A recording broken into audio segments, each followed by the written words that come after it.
Everyone has their own facts. Your facts are the values that make you who you are, being a man or a woman, being married or single, being Turkish or British, being a doctor or an athlete. These are your realities, and you don't need to change them. But we look at the world through a window made up of our own characteristics. And when we look out of that window, we see our own facts. Empathy is seeing other facts, even very different facts, when we look through that window. The literal meaning of empathy is putting yourself in someone else's shoes.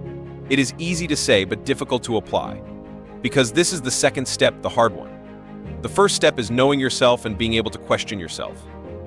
When we really do both, we can put ourselves in someone else's shoes. By learning to look at ourselves from the outside like someone else, we start to develop empathy. Are we at the center of the world? Do we know everything? Are we good while they are bad? The age of the world is about 5 billion years old.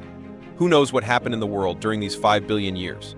How many civilizations, how many kings, how many empires, how many wars, how many massacres, how many deaths, how many successes? Let's look at the world from the perspective of the universe.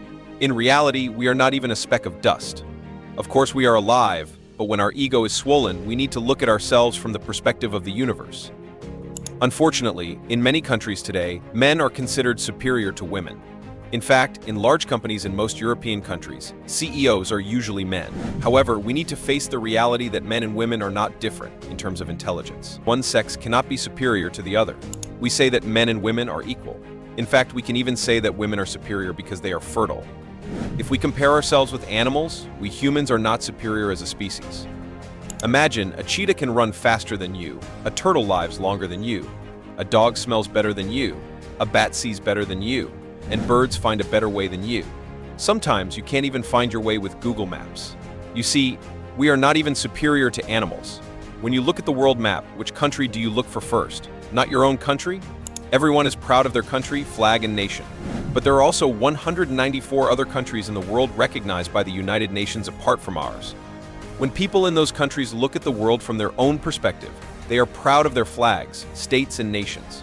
There are more than 100 races, more than 100,000 beliefs, more than 5,000 cultures, and more than 7,000 languages in the world today. The question we should ask ourselves is: 1. Do you see them as a threat, risk, enemy, primitive, second-rate, and danger?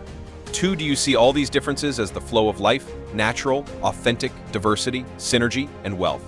If differences are a threat to you, you try to eradicate them. If differences are a richness to you, you will make an effort to keep them alive. A few hundred years ago, a group of white-skinned people enslaved another group of people with black skin of African descent.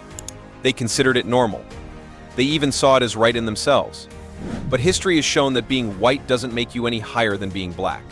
When everyone has equal conditions, people with black skin can become the president of America.